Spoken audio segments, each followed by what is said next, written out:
7일 SYS 설용수 TV 방송을 시작합니다. 지난주 동안에 제가 독감 관계로 방송을 못했고, 또 여러분들께서도 다양한 정보에 관심을 갖고, 또 선거가 불과 이제 이틀 남았기 때문에 유세장에도 다니고 그래서 제가 한 번쯤 건너뛰는 건 어떻겠냐 하는 마음으로 여러분들에게 죄송한 말씀을 갖고 다른 정보를 전달해 드렸습니다. 오늘은 이제 선거 이후에 일어날 새로운 대통령에게 바란다, 그런 뜻에서 제가 아무래도 방송의 내용을 담아야 할 것 같아서 말씀을 드리려고 합니다. 새로운 대통령은 여야를 막론하고 누가 되든 우리 국민을 향해서 뭘 해야 할 것인가를 아마 깊이 고뇌하고 있을 것이라고 판단합니다. 우리가 선거를 통해서 늘 나타나는 현상은 소위 그 분열입니다. 엄청난 분열, 심지어는 적대 관계까지 참 치유할 수 없는 상태까지 가는 경우가 허다 있습니다. 그래서 우리는 흔히 선거 후유증, 또 선거 이후에 더 엄청난 국민적 그 상처를 어떻게 아무르게 할 것인가 하는 문제가 전면에 대두될 겁니다. 그러나 저는 오늘 주어진 시간에 4가지 정도를 생각해 보려고 합니다. 첫째는 국민 통합을 신속하게 이루어내야 되겠다. 대통령은 전 국민의 대통령이지 어느 정당의 대통령이라고 생각해서는 안 됩니다. 지금까지 많은 병폐는 한 정당을 대표한다는 생각 속에서 밀어붙이식 통치를 했기 때문에 나라의 질서도 혼란되고 여러 가지 상처가 남았던 겁니다. 그래서 첫째는 국민 대통합을 어떻게 할 것인가를 고민해야 할 겁니다. 두 번째는 우리 민주주의의 가치, 그러니까 쉽게 말하면 우리 헌법이 우리에게 명령하고 있는 대한민국은 민주공화국이다고는 민주적 가치를 훼손하지 않도록, 그동안에는 뭐 선거 유세라는 이름으로 여러 형태의 뭐 네거티브적인 방송도 많이 있었고 연설도 있었고 했습니다만은, 지금부터는 이제 좀 더 포지티브하게, 좀 더 긍정적 사고를 갖도록 우리를 국민을 다스리면서 더불어 민주적 가치에 대한 훼손이 무엇이었는가를 되돌아봐야 할 겁니다. 그리고는 이제 신속하게 해야 할 세 번째 가치는 소위 안보와 경제입니다. 나라가 안보가 튼튼해야 경제도 이루어나갈 수 있는 거기 때문에 안보 경제를 다시 한번 되돌려서 되돌아보고, 우리 안보의 허점은 무엇이고 경제가 앞으로 어떤 방향으로 가야 할 것인가를 국민을 선도하고 기업을 잘 관리해 가야 할 것으로 생각합니다. 그리고 마지막이 이 자연과의 소위 우리가 말하는 투쟁이랄까요? 자연과의 대화입니다. 우리가 지금 코로나라는 것도 사실은 자연재해입니다.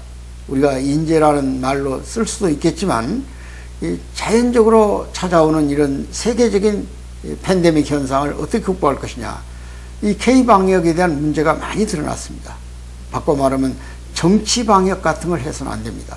솔직하게 국민에게 알리고, 또 과학적 데이터에 의해서 소위 우리 국민의 건강과 보건을 책임지는 그런 소위 방역 시스템을, 국민적 방역 시스템으로 갖춰야 할 겁니다. 그리고 지금 우리가 겪고 있는 산불도 보십시오.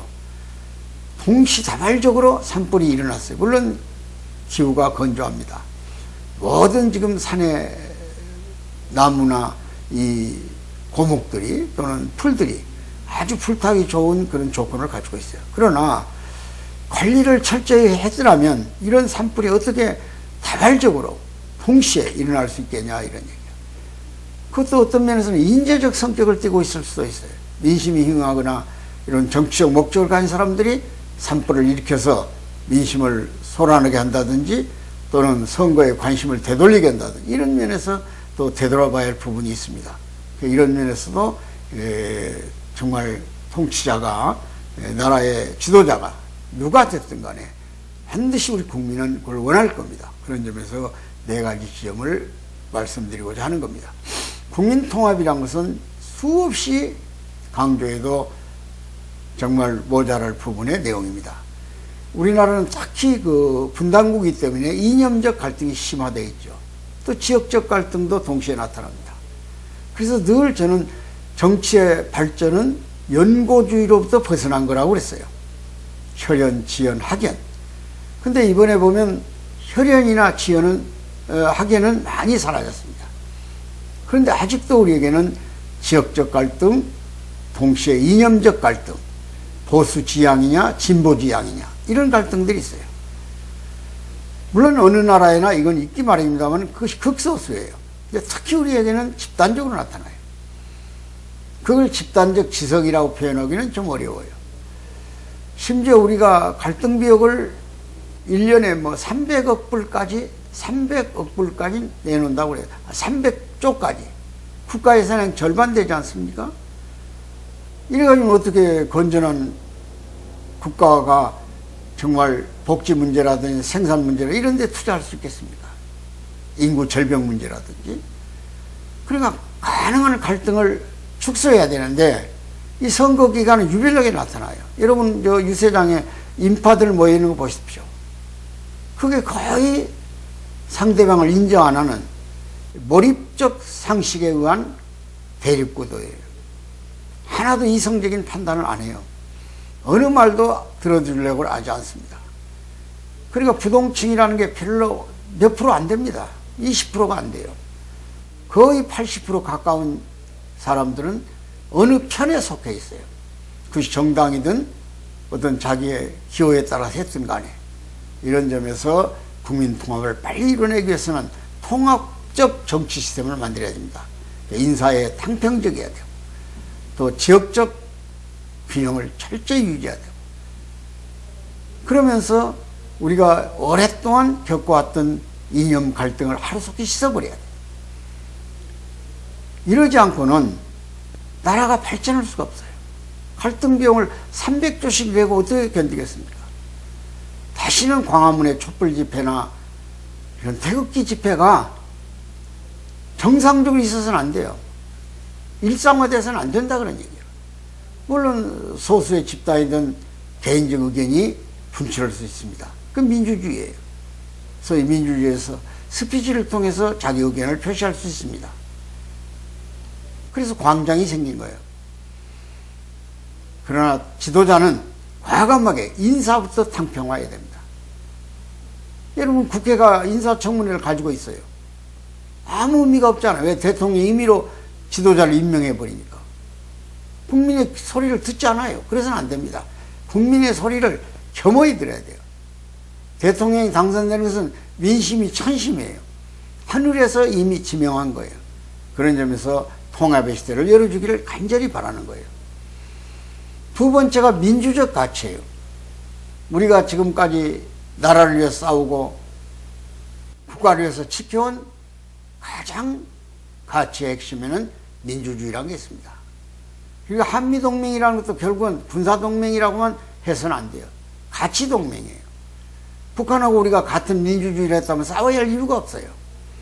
많은 정치가들이 아주 선언합니다. 뭐라고? 민주주의끼리는 전쟁하지 않았다고. 또 안 한다고. 지금 우리가 북방 삼각관계라는 걸 왜 위험하게 생각합니까? 러시아나 중국이. 아직도 사회주의 체제를 못 벗어났어요. 정치적으로는 사회주의예요. 공산주의예요. 북한은 말할 것도 없고. 그건 또 특이한 소위 세습제예요. 3대 세습제. 김일성 주체 사상에 근거한 철학적 사고를 가지고 있는 집단들이에요. 그들에게는 신이 존재할 자리가 없어요. 그러니까 신이 존재하냐면 인간적 잣대로 모든 걸 평가한다 그런 얘기예요. 그러니까 인격이 없는 거예요. 존엄할 수가 없어요. 존엄이란 것은 천부적 권리예요. 그걸 인간이 자의적 잣대로 재면은 지 마음에 안 들면 죽여버리는 거예요. 그러니까 법이 만들어져 있지만 아무 효력이 없는 거예요. 민주적 가치. 그건 철저히 지켜야 됩니다. 주권은 국민부터 나와요. 대통령은 국민이 대통령에게 권력을 위임해 준 거예요. 위임 통치라는 거예요. 그래서 민주적 가치를 절대 해서는 안 돼요. 교만해져는 안 돼요. 자기 식대로 정치한다고 생각하면 절대 안 됩니다. 국민의 존엄한 뜻을 받들어서 국민이 다수가 결정했다 하더라도 소수의 의견을 잘 받아들일 수 있는 그런 민주적 소양을 갖춘 덕성의 정치를 해야 돼요. 그러니까 공자가 정치 이론에서 통치와 정치가 다르다고 그랬고 정치의 핵심에는 덕이 있다고 그랬어요. 가난도 극복할 수 있고 병력이 모자라도 전쟁을 이길 수 있지만 덕은 신뢰를 잃어버리면 안 된다고 그랬어요. 이걸 새로운 대통령에게 부탁드리는 거예요. 폭넓은 덕의 정치. 상대가 다른 것이지 틀린 게 아니에요. 다 주장할 수 있는 주장을 이어가고 있는 거예요. 내가 고쳐야 할 것이 뭔가를 빨리 알아야 돼요. 근데 저는 지난 3월 5일 날 사전투표 때 바로 제가 살고 있는 그 아파트 앞에 동사무소가 하나 있습니다. 그 동사무소에 소란이 일어났어요. 그게 무슨 일인가 하고 현장에 가봤어요. 그랬더니 요즘 방송에 나오고 신문에도 나왔던 소위 확진자들 투표 현상을 봤습니다. 얼마나 가슴이 아프고 창피한지 몰랐어요. 이게 아프리카 선거인 줄 알았어요. 5시에 확진자들이 내가 5시 10분쯤 나갔는데 한 300명이 줄을 쫙 섰더라고요. 20분까지 줄이 줄어들잖아요. 그래서 현장에 가봤어요. 그랬더니 일상적 투표가 아니에요. 일상적 투표는 선거 기표소에 가서 절차에 따라서 확인을 하고 그리고 기표소에 가서 자기가 원하는 후보자에게 도장을 찍고 그 비밀로 그리고 그 투표용지를 말아가지고 투표함에다 넣고 나가는 것이 일상적 투표입니다. 그것은 우리 헌법이 보장하고 있는 비밀선거예요. 그런데 확진자들 선거장에 가보니까 기표소가 밖으로 나와 있어. 동사무소 밖으로 벽에다가 걸어놔 하나를. 그리고 방역복을 입은 젊은 여자들이 서너 명 왔다 갔다 해요. 그리고 진짜 바구니를 들고 있어요. 기표함만 하나 있어요. 투표함이 없어요. 투표 용지를 집어넣는 함이 없어요. 못 들어가게 어디다 넣냐고 물어봤어요. 그랬더니 자기들이 가져다 넣는다는 거예요. 그러니까 신분증을 그 바구니다 담아주면 그걸 가지고 확인을 하고 투표용지를 받아가지고 와서 기표소에 가서 기표는 해요. 그리고 그것을 다시 바구니에다 담아가지고 뭐 방송에 보니까 쓰레기 봉투에 담아가지고 가던 데도 있다고 그래요. 근데 우선 환자는 가장 중요한 게 건강보호지 않습니까? 그 나이 드신 분들이 줄을 서서 2시간씩, 1시간씩 기다릴 수가 없잖아요. 날씨가 추워요. 바람이 심하고. 그 시간에. 왜 5시에 그 시간을 정했는지 모르겠어요. 그렇게 밖에 설 바에야 12시나 1시에도 되는 거 아닙니까? 별도로 오니까. 그리고 사전에 개몽이 시작할 거 아닙니까? 방송을 통해서도. 그런 절차가 전혀 없었어요. 뭐 요즘 방송에 들어보니까 선관위 위원장은 출근 안 했다고 그러더라고요. 근데 전혀 선관위에서 나온 사람도 없고 또 참관인, 여야 참관인 있지 않습니까? 참관인의 그 임명패를, 그러니까 표시죠. 이름표 같은 거죠. 그걸 나타내지 않고 그냥 둘러쓰고 있어요. 누군지 알겠어요. 막 소리를 지르고 야단이 났더라고. 이게 비밀 투표냐고. 심지어 어떤 데서는 뭐 이름에다가 벌써 기표를 해가지고 용지를 들고 나와가지고. 그 제가 이래서는 안 됩니다. 선관위에서 누가 나왔습니까? 그리고 누가 참관입니까? 그때서 그 방역복을 벗어 자치니까 명표가 속에 있더라고요. 참관인이 있다는 거라도 알아야 자기 투표가 비밀이 보장되면서 과연 투표함에 들어가는가를 확인하지. 방역복만 입고 나와가지고 막 선관위 정책이라고 하면서 선관위가 지시한 거라고 하면서 그냥 바구니에다가 신분증을 넣으라는 거예요. 확인해 온다고. 이런 투표가 어디 있습니까 도대체. 야, 대한민국의 민주주의가 50년 후퇴했다고 생각했어요. 대한민국 선진국입니다. 선도국가예요. 세계가 부러워하는 나라입니다. 어떻게 이런 창피한 짓을 제도적으로 만들어냅니까? 이게 민주주의의 가치훼손이에요. 그것이 부정을 사전에 모의하고 이런 짓을 했는지, 경우에 따라서는 유권자들이 줄 섰다가 추우면 나가라고, 노인들 앉아있을 수도 없으니까 안 하는지, 300여 명이 있는데 선관위가 20분에 투표가 다 될 걸로 알았다는 착각은 산수공학적 자기들의 계산이에요. 아마 어떤 의도성이 없기를 바랍니다마는 그런 민주적인 절차의 후퇴가 얼마나 안타까운 일이냐 그런 얘기입니다. 제발 그런 창피한 일은 없기를 바랍니다. 세 번째, 새 대통령은 안보와 경제를 챙겨야 됩니다. 국가안보는 지금 엄청난 시련을 겪고 있는 우크라이나가 교훈적으로 보여주고 있는 거예요. 러시아라는 대강국이 우크라이나를 침공한 지 벌써 열 이틀째 아닙니까? 민가 일반 관리 아파트를 끝에 수천 채 건물이 파괴되고, 심지어 가장 위험한 원자력 발전소, 우크라이나에서 제일 큰 거라니까 그 발전소까지도 지금 소련군이 점령을 했어요. 위험한 폭격을 통해서.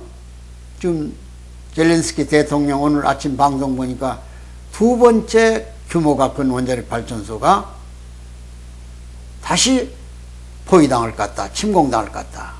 우크라이나는 원래 핵을 가지고 있었던 나라입니다. 러시아 연방공화국 때는. 근데 순수하게 미국의 안보 보장, 러시아의 보장을 믿고 핵을 내줘 버렸어요. 지금 발전소만 있어요. 핵무기가 없죠. 그러니까 러시아가 마음 놓고 침공하는 거예요.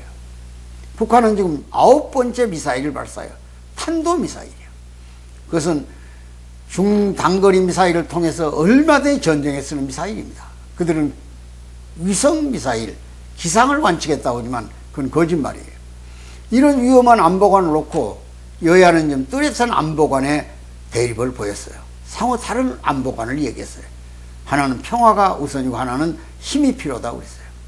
이거 국민이 선택할 문제지만 우리는 힘이 없는 안보는 의미가 없습니다. 늘 얘기했지 않습니까? 평화를 원하거든 전쟁을 준비하라고. 그 힘 가운데는 정신전력이 필요해요. 지금 많은 사람들이 대한민국의 군인들을 걱정합니다. 국방을 걱정해요. 정신 상태가 허물어졌다고. 뭔 성추행이 그렇게 많이 납니까? 이거 있어서는 안 되는 거예요. 우리 경제, 우리는 지금 무역하는 나라 아닙니까? 제조업이 우선을 이뤘어요.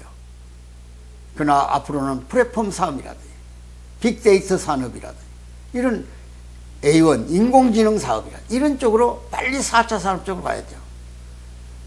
휘발유값을 감당 모드가 올라갑니다. 그 휘발유값을 감당하려면 모든 에너지를 원천적으로 바꿔나가야 됩니다. 수소나 전기로. 거기에 탄소 중립이란 게 있지 않습니까?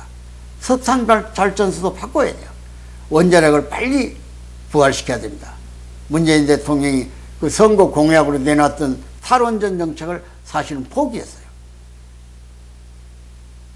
지금 울진에 있는 1호기 생산 중단했죠? 적어도 30년 더 써요. 지금 한전이 엄청난 적자를 가지고 있어요. 전기세 안 올릴 수가 없어요. 그러면 3월 달에 예고됐지 않습니까? 3월, 10월 계속 올려야 됩니다. 부채 갚으려면. 그러니까 원전 빨리 회복해서 재가동해서 그래도 그나마 원자력 발전소가 탄소도 배출이 덜 되고 또 에너지 생산 가격도 낮다고 그러니까. 또 우리 한국형 에너지는 원자력은 세계적으로 알아주는 원자력이 아닙니까? 수출해야 돼, 빨리빨리. 방산산업이라든지 이런 산업에 특수화된 산업을 발전시켜서 우리 삼성 같은 국제적인 규모의 산업을 정부가 육성해 줘야 됩니다. 그리고 거기서 일자리가 나와야 비로소 복지가 되는 거예요. 일자리 복지에는 없어요. 이 재난지원금 계속 줘도 끝이 없어요. 이건 사회주의 국가들이 하는 짓이에요. 정신 바짝 차려서 경제와 안보와 경제를 튼튼하게 정립해야만. 젤렌스키 같은 사람 보세요. 대통령 된 지 얼마 안 됐습니까? 지금 진짜 6개월이죠. 이 사람 코미디언 출신이야. 초선 대통령입니다. 애국심이 문제, 애국심이. 제가 마지막으로 지금 말씀드리고 싶은 것은 자연과 인간과의 관계죠. 그러니까 앞에서 얘기했던 국민 통합 문제, 그리고 민주주의 가치 문제, 그리고 국방과 경제 문제, 그리고 이제 마지막으로 제가 자연 재해에 대한 인간의 노력이 어떠해야 할 것인가. 우리는 지금 코로나를 겪고 있습니다. 전 세계적인 팬데믹이죠. 그동안에 K-방역은 대단히 성과를 올렸다고 세계적 칭찬을 받았어요. 최근에 보세요. 창피할 만큼 숫자가 늘어나고 있습니다. 매일 20만 명 이상이 확진자가 나와요. 양성 판정을 받고 있어요. 그건 옛날에 미국서 10만 명 나올 때 우리는 미국을 비웃었는데 이게 있을 수 없는 일입니다. 오미크론이라고는 코로나가 전파력이 강하다는 건 알고 있어요.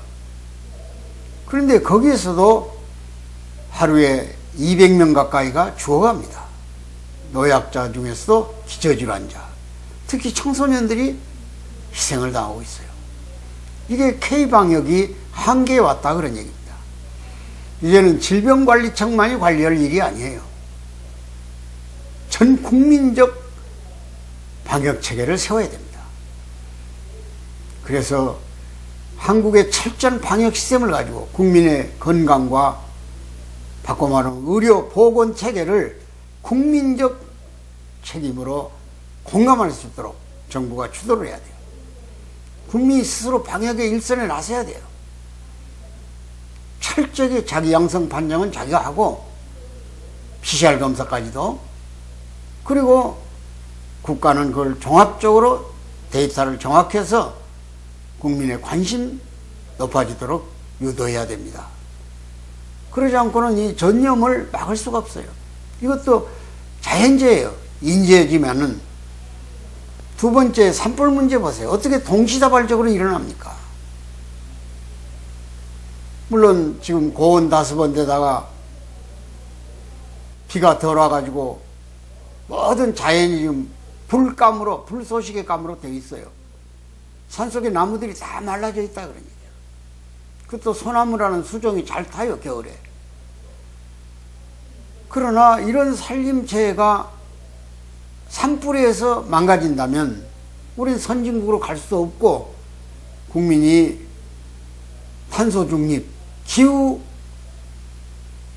협약을 지켜나갈 수 있는 선진국이 못 됩니다. 그럼 정부는 대대적으로 산림 보호 정책을 써야 돼요. 예산을 늘려서라도, 산림청을 산림부로 늘려서라도 유명한 산에다가, 산불이 날 수 있는 요인에다가 산림 감시원을 배치하자 이거야. 산불이 잘 날 수 있는, 바람이 부는 한 3개월만이라도. 그리고 유럽에 가서 산불을 어떻게 방지하고 있는가를 좀 공부해요. 제가 유럽을 가서 보니까 독일이나 카나다 다 1km 정도의 산속에 소방도로를 놓아놨더라 그런 얘기야. 우리 아파트 가면 소방도로가 있지 않습니까? 소방차가 와서 불을 끄도록. 산에도 불이 나면 불 끌 수 있는 소방 자동차 도로가 있어야 돼요. 뭐 형식적으로 만들어 놓은 데가 몇 개 있습니다만은 그건 뭐 특수한 차들이나 들어갈 수도 없고 그렇게 해서는 안 돼요. 확실하게 도로를 놔줘야 돼요. 그래서 소방차가 직접 도로에 가서 불을 끌 수 있어야 돼요. 지금 헬리콥터에 의존하면 산불을 방지할 수가 없잖아요. 이거 있을 수 없는 일입니다. 그리고 어떻게 산불이 동시에 8군데서 나냐 그런 얘기예요. 이건 의도적으로 산불을 누가 질렀을 가능성도 있어요. 뭐 감정적인 문제 때문에 그랬는지 소외 때문에 그랬는지 그런 어떤 정치적 목적이 있을 수 있어요. 철저히 감시하고 원인을 규명해야 돼요. 얼마나 많은 재산이 날아갑니까? 이번에 강원도 강릉, 경상북도 울진, 부산, 안산 이런 산불을 통해서 여의도 면적의 55배가 날아가 버렸습니다. 그 나무를 제대로 원상복구하는데 최소한도 100년이 필요해요. 그동안에 산소가 모자라요, 우리 대한민국도. 이거 어떻게 하겠습니까? 이 막대한 재산의 손실, 인명피해가 나는데 또 보물 가치가 있는 것들이 날아가요.